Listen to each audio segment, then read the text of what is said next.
ætlum að halda áfram hérna í föstudagsþættinum og næst erum við komið 2 listamenn til okkar í sófann. Við ætlum að byrja á því að tala bæði listasafnið hér á Akureyri og samsýningu sem þar framundan og svo trúboðana sem ætla að tróða upp á græna hattinum. Verið velkomnir, herramenn. Takk fyrir.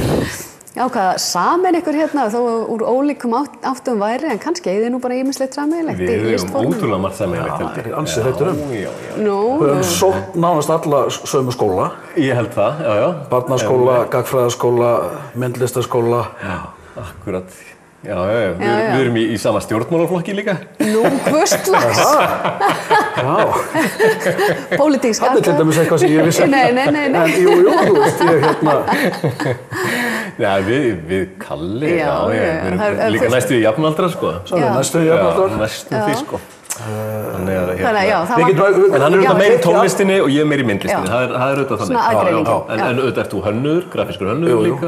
Jú. Hannaði fyrir þinn flokk til dæmis. Nákvæmlega. En við erum nú ekki að tala um það hérna. Við ætlum að tala til dæmis listasafnið á Akureyri. Já, akkurat. Við erum að opna stóra sýningu á morgun og þetta svona, sem við myndum segja, þetta er svona afturhvarf til fortíðar pínu, að setja upp svona haustsýningu. Maður þekkti svona haustsýningar í fyrir 50 árum eða fyrir 100 árum. En haustsýningar, þær lifa svona dálítið góðu lífi bara víða. Í Charlottenborg til dæmis í Kaupmannahöfn eru svona frægar haustsýningar alltaf á hverju ári. Og ég þekki það líka frá Þýskalandi, þar þetta bara spennandi sýningar og okkur fannst líka bara tilvalið einhvern veginn að opna listasafnið fyrir listamönnum sem eru starfandi hérna á svæðinu og ekki bara á Akureyri heldur á öllu Norðurlandi og líka svona fólk sem hefur tengingar hingað, fólk sem hefur verið í skóla hérna eða hefur alist hérna upp eða hefur sett mark sitt á listalífið hérna, allir gátu sótt og við fengum næst í 90 umsóknir sem var frábært og meira heldur en við bjuggumst við, sko. Og þá þetta höfuðverkurinn að velja úr og það bara 5 manna dómnefnd sem velur úr 30 listamenn á þessa sýningu og við erum að opna sýningu með þessum 30 listamennum á morgun. Magnað. Þetta hlýtur að vera svolítið skemmtilegt líka bara fyrir safnið og ég man alveg eftir því að þetta hefur verið töluvert rætt á að vera frægustu sýningar heims, eigum við að flytja þær hingað eða eigum við að blanda því saman við það að við séum að listasafnið að taka sér að sína verk eftir heimafólk. Þetta hefur verið töluvert verið rætt. Já, og ég held að hvoru tveggja sé rosa mikilvægt. Bæði að sinna því sem að bara hérna grasrótinni, því sem að fólk sem búið að starfa hérna lengi og svo framvegis. Mikilvægt að sína það, en síðan er þetta líka mikilvægt að sína einhver svona stórstjörnur utan úr heimi og færa listina heim. Já, algjörlega. En 30 listamenn að sýna í listasafninu, ég finn bara strax á þessum plássleysi. Já, þetta það hafa nú verið sýningar með fleiri listamönnum, en það sem þetta eru mjög ólíkir listamenn. Af því að það er verið að vinna, það eru málverk, teikningar, það eru vídeóverk, það eru hljóðverk, það eru skúlptúrar, það er innsetning, þetta er alla tegundir og listamenn, auðvitað mjög ólíkir listamenn, yngsti hún bara rúmlega 20 og elsti yfir 70, þannig að þetta er allur skalinn, sko. Aðal höfuðverkurinn voru vídeóverkin, af því að þegar við stóðum upp, dómnefndin búin að ákveða hverjir eru þarna þessi 30 og hún auðvitað velur bara 30 bestu listamennina, 30 bestu verkin, nota bene. Það er ekki verið að velja listamenn, heldur verið að velja verk. Hver mátti senda inn 3 verk og svona þannig að þetta eru yfir 60 verk, en vídeóverkin, þau þurfa bara alltaf pláss.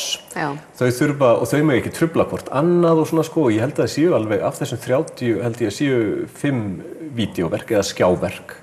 Þannig að það var svona pínu höfuðverkur, en það bara ég er mjög ánægður með útkomu sýningarinnar að koma öllum þessum listamönnum og öllum þessum listaverkum saman í þessum 3 sölum sem við höfum.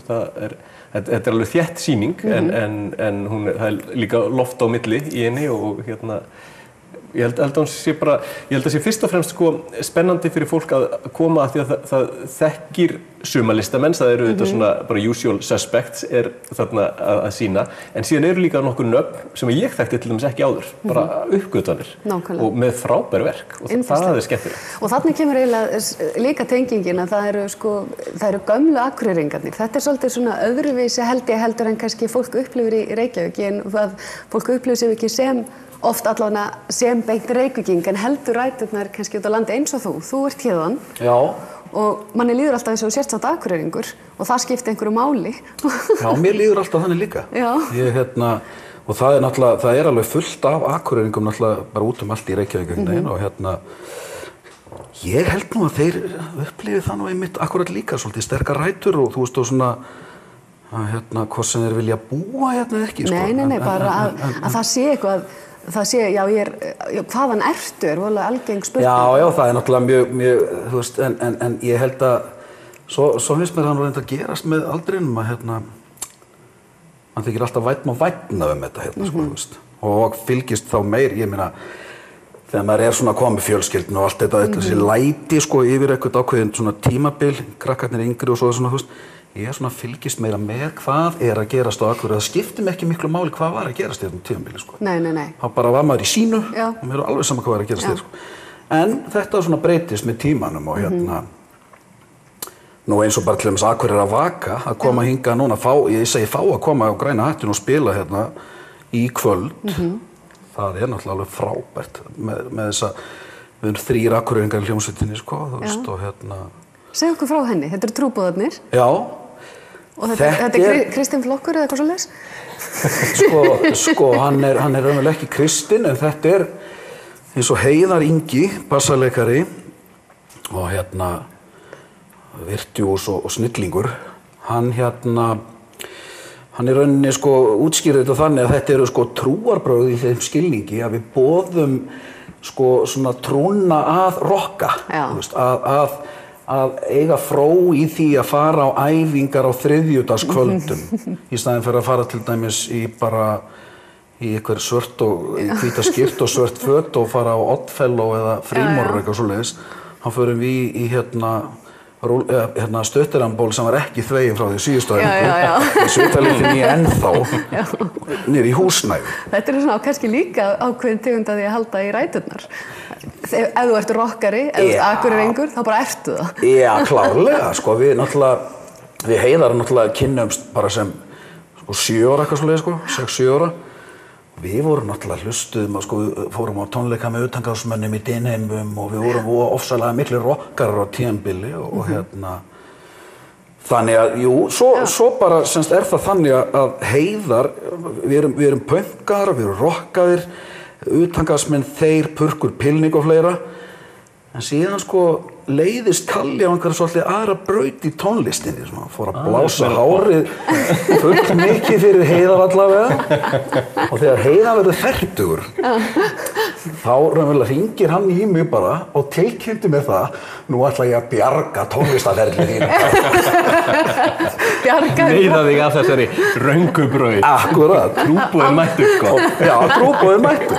Og byrjar á því raunverulega að sem sagt hvort ég vilji koma með sér í hljómsveit og halda pönktónleika í Laugarneskirkju í fertugsafmælinu hans. Ég bara, þetta er eitthvað sem ég hef aldrei gert. Nei. Ég er búinn að spila sko í Varmahlíð í Miðgarði og Lýsuhóli og þú veist, en þetta hef ég ekki gert. Þannig að við gerum þetta, svo bara hættum við ekkert. Nei. Og það voru svona mannabreytingar, við fengum náttúrulega Magga, trommara, Magnús Rúnar Magnússon. Búinn að vera í hljómsveitum hérna náttúrulega, þú veist, hvað heit, Utopía og fleiri svona bara flott rockbönd í Akureyri sko nú svo fengum við náttúrulega liðstyrk ansi mikinn með Guðmundi Jónssoni, Gumma Jóns í sálinni. Já.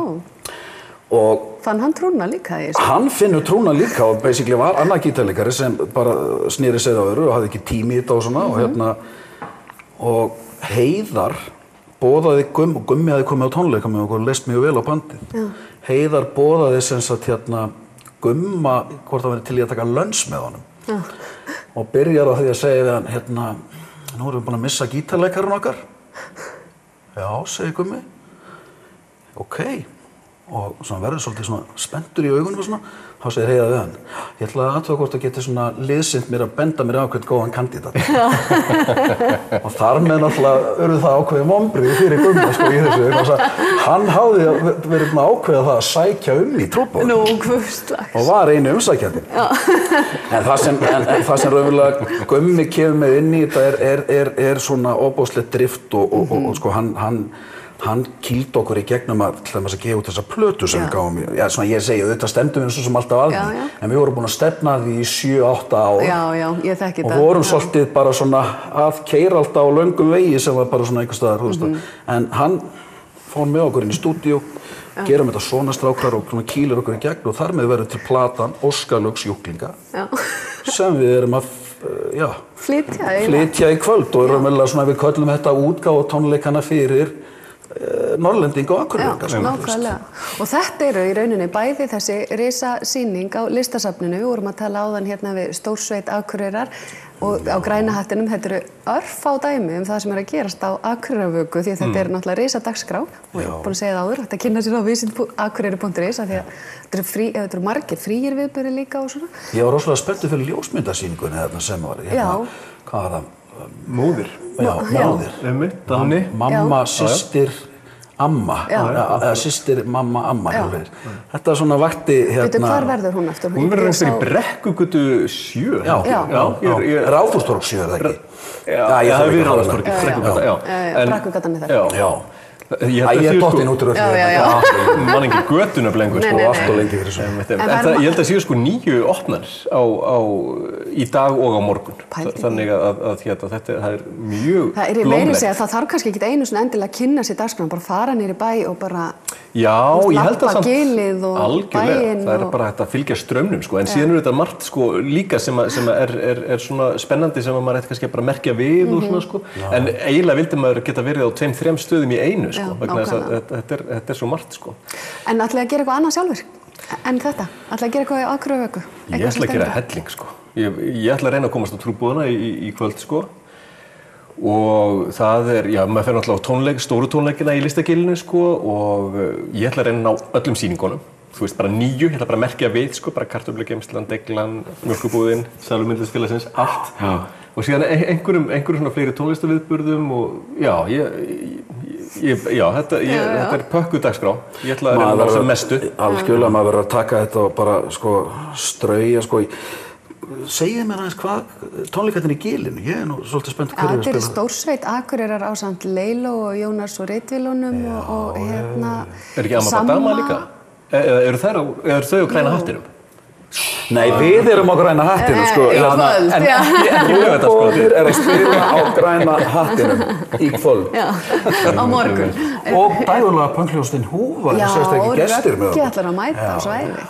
Dægulega pönkljóstin Húfa. Það er nú til dæmis ekki tilvíðun að þeir 3. Hann til dæmis ekki tilvíðun að Röggi sé með okkur í kvöld vegna þess að við stofnum saman fyrstu hljómsveitin okkar, ég og Rögnvaldur Bragi, það var hljómsveitin Sýklarnir, mannstu eftir þeim? Já, ég man þetta í Sýklunum sko, það var skrifað með setu og upsiloni, var það ekki? Jú, og 3 K-um. Ég skil,